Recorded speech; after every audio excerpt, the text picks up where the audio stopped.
आणि आता घेणार आहोत टॉप 50 मधून बातम्यांचा वेगवान आढावा। जालन्यामध्ये महानगरपालिका निवडणुकांच्या पार्श्वभूमीवर पोलीस आता सतर्क झाले। 2 किंवा त्यापेक्षा अधिक गुन्हे दाखल असलेल्या 200 आरोपींवर प्रतिबंधात्मक कारवाई केलेली आहे। तसंच शहरामध्ये 4 ठिकाणी नाकाबंदी सुद्धा केली जाणार आहे। वाशिम जिल्ह्यामध्ये हळदीच्या दरात वाढ झाली आहे। रिसोड कृषी उत्पन्न बाजार समितीमध्ये हळदीला 15,280 रुपये प्रति क्विंटल असा दर मिळाला आहे।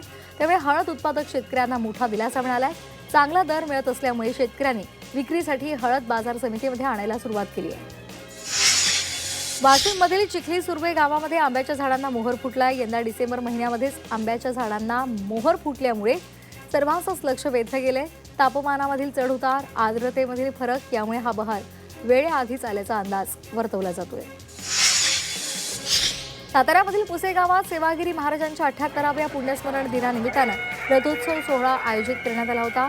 सेवागिरी महाराजांच्या पादुका आणि प्रतिमेचं पूजन करून या रथोत्सवाला सुरुवात झाली। या यात्रेमध्ये भाविकांनी रथावर 87 लाख रुपये अर्पण केले।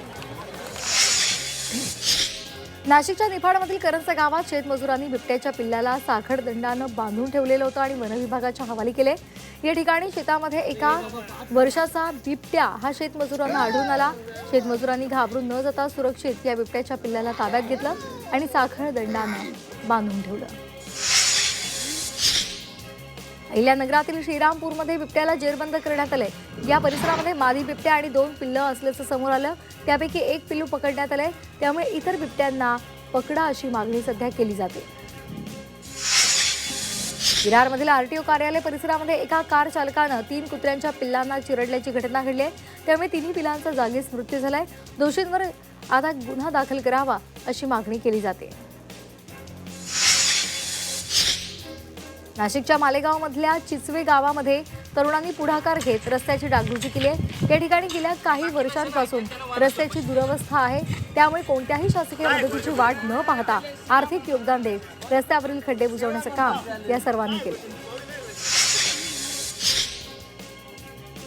कोल्हापुरातील टोप गावाजवळ चोरट्यांनी घरफोड केली आहे। या चोरट्यांनी घरामध्ये झोपलेल्या व्यक्तींची तोंडावर गुंगीचा स्प्रे मारून घरातून 3.25 लाख रुपयांचा ऐवज लंपास केलाय।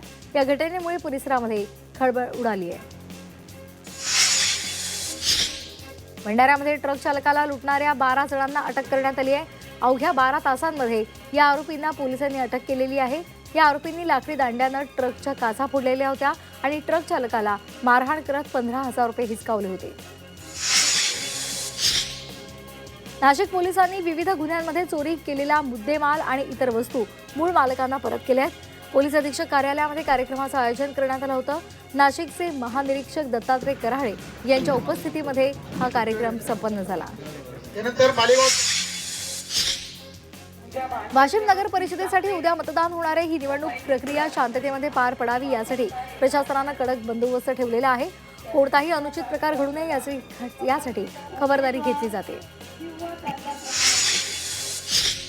नाशिकच्या सटाणा तालुक्यातील ब्राह्मणगाव इथे परिसरामध्ये एका घराला आग लागली। या आगीमुळे संपूर्ण घर जळून गेलं। त्यामुळे कुटुंबाचं प्रचंड नुकसान झालंय। आमदार दिलीप बोरसे यांनी पीडित कुटुंबाची परिस्थिती जाणून घेत तत्काळ त्यांना आर्थिक मदत केली आहे। नाशिक जिल्हा परिषदेचे माजी सदस्य कैलास किसन चौधरी यांचा मृतदेह नाल्यामध्ये सापडलाय।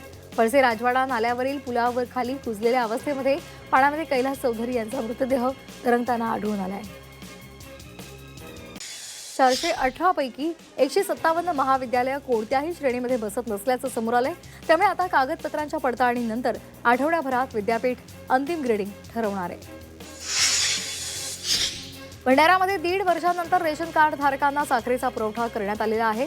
जिल्ह्यातील 7ही तालुक्यांमध्ये वितरणाला जोमात सुरुवात झाली आहे। शासनाच्या या निर्णयामुळे रेशन कार्ड धारकांना दिलासा मिळाला आहे। भंडाऱ्यामध्ये लाखणीमध्ये तालुकास्तरीय विज्ञान प्रदर्शन भरवण्यात आले। या प्रदर्शनामध्ये 75 शाळेतील विद्यार्थ्यांनी सहभाग घेतला। या तालुकास्तरीय बालवैज्ञानिक मेळाव्याला भेट देण्यासाठी संपूर्ण जिल्ह्यातून अनेक विद्यार्थी आणि शिक्षक उपस्थित होते। एसटी महामंडळाकडून 5 जानेवारीला शिवाजीनगर आणि पिंपरी चिंचवड आगारामधून अष्टविनायक दर्शनासाठी विशेष बस सोडली जाणार आहे। या बस 5 जानेवारीला सकाळी 7 वाजता सुटणार आहे। प्रौढांसाठी 1,500 तर लहान मुलांसाठी 500 रुपयांपर्यंत तिकीट दर आकारला जाणार आहे। नाशिकच्या दिंडोरी तालुक्यामध्ये पालखेड, लोखरेवाडी, चोपूळ, पिंपळगाव या रस्त्याच्या रुंदीकरणाचं काम सुरू करण्यात आलंय. या रस्त्याच्या रुंदीकरणाला शेतकऱ्यांनी विरोध केलाय. शेतकऱ्यांना कोणताही मोबदला न देता काम सुरू केल्यामुळे शेतकऱ्यांनी नाराजी व्यक्त केली आहे. पुण्यामधील ड्रायव्हिंग टेस्ट बंद आहे. ट्रॅकच्या माध्यमातून कामामुळे ड्रायव्हिंग टेस्ट बंद झालेली आहे. 4 चाकी वाहनं चाचणी ट्रॅकचे नूतनीकरण 24 ते 28 डिसेंबर दरम्यान होणार आहे. त्यामुळे या कालावधीमध्ये वाहन लायसन्सची चाचणी होणार नाहीये. भंडाऱ्यामधील बाजारामध्ये भाजीपाल्यांच्या दरात वाढ झाली आहे. किरकोळ बाजारात टोमॅटो आणि वांग्यांचे दर 40 ते 50 रुपयांवर गेलेले आहेत. तर कोबी आणि त्याचबरोबर फुलकोबी 60 ते 80 रुपये, तर चवळीची शेंग 80 रुपये किलो दरानं विकली जाते. शहापूर तालुक्यामध्ये मुंबई नाशिक महामार्गावर अज्ञात वाहनानं एका बिबट्याला धडक दिली आहे. या अपघातामध्ये बिबट्या जखमी झालाय. तो जंगलामध्ये पळून गेलाय. वन विभागानं सध्या गस्त वाढवलेली आहे. नागरिकांनी काळजी घेण्याचं आवाहन सुद्धा करण्यात आलंय. रत्नागिरीमधील अबुद्धानगर परिसरामध्ये नरहर वसाहतीमध्ये बिबट्याचा वावर वाढलेला आहे. त्यामुळे आता या परिसरामध्ये खळबळ उडाली आहे.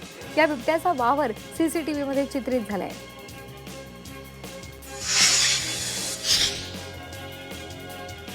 पुण्यामधील बिबट्याचा वावर हा पुन्हा एकदा समोर आलेला आहे. केशवनगरमध्ये बिबट्याचा वावर आढळलेला आहे. कोर्णाक्रिवा, एल्कोन सिल्वर लीफ या सोसायटीच्या पार्किंगमध्ये सीसीटीव्ही लावलेला होता. त्यामध्ये तो चित्रित झालाय. परिसरामध्ये सध्या भीती पसरली आहे. नागरिकांना सतर्कतेचं आवाहन सुद्धा वन विभागानं केलंय. येवला शहराजवळच्या पारेगावमध्ये 2 दिवसांपूर्वी बिबट्यानं पाळीव कुत्र्यावर हल्ला केला होता. झी 24 तासनं या संदर्भात बातमी दाखवली होती आणि त्यानंतर या बातमीची दखल घेऊन वन विभागानं तातडीनं या ठिकाणी पिंजरा लावलेला आहे.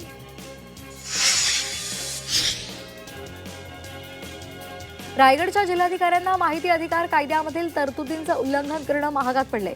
नवीन शेवा गावाच्या पुनर्वसनासंदर्भात माहिती अधिकार कायद्यानुसार राज्य माहिती आयोगाकडे अपील दाखल करण्यात आलं होतं. त्यावरील सुनावणीला 3 वेळा संधी देऊन सुद्धा हजर न राहिल्यामुळे जिल्हाधिकाऱ्यांना 25,000 रुपयांची नुकसान भरपाई देण्याचे आदेश देण्यात आले. छत्रपती संभाजीनगरमध्ये निवडणुकीच्या कामातून पळवाट काढण्यासाठी अनेक अधिकारी आणि कर्मचाऱ्यांनी रजांचा आधार घेतलेला आहे. जे वर्ग आता रजेवर आहेत त्यांना तत्काळ हजर राहण्याचे आदेश महापालिका प्रशासकांनी दिलेले आहेत. जालन्यामधील अतिवृष्टी अनुदान वाटप घोटाळ्यामधील 19 आरोपींच्या अटकपूर्व जामीन अर्जावरील सुनावणी पुढे ढकलली आहे. या सुनावणीसाठी उद्याची तारीख देण्यात आली आहे. अकोल्यामध्ये दुचाकी चोरणाऱ्या चोरट्याला अटक करण्यात आली आहे. या आरोपीकडून 2 लाख रुपयांचा मुद्देमाल जप्त केलाय. या आरोपीनं अकोला, मूर्तिजापूर, गोंदिया या भागांमध्ये अनेक ठिकाणी चोरी केल्याची कबुली दिली आहे. नाशिकचे मुख्य कार्यकारी अधिकारी यांनी बोगस दिव्यांग प्रमाणपत्र प्रकरणामध्ये कठोर कारवाईचा दणका दिलाय. बोगस प्रमाणपत्र सादर करून लाभ घेणाऱ्या प्रकरणात आता 18 कर्मचाऱ्यांचं निलंबन करण्यात आलंय. या कारवाईमध्ये 3 ग्रामसेवक आणि 14 प्राथमिक शिक्षक आणि एका मुख्याध्यापकाचा समावेश आहे. नाशिकमध्ये सिन्नर तालुक्यामध्ये गुळवंच रोडवर गवतानं भरलेला एका ट्रक त्याला भीषण आग लागलेली होती. या आगीमुळे ट्रकचं मोठ्या प्रमाणात नुकसान झालंय.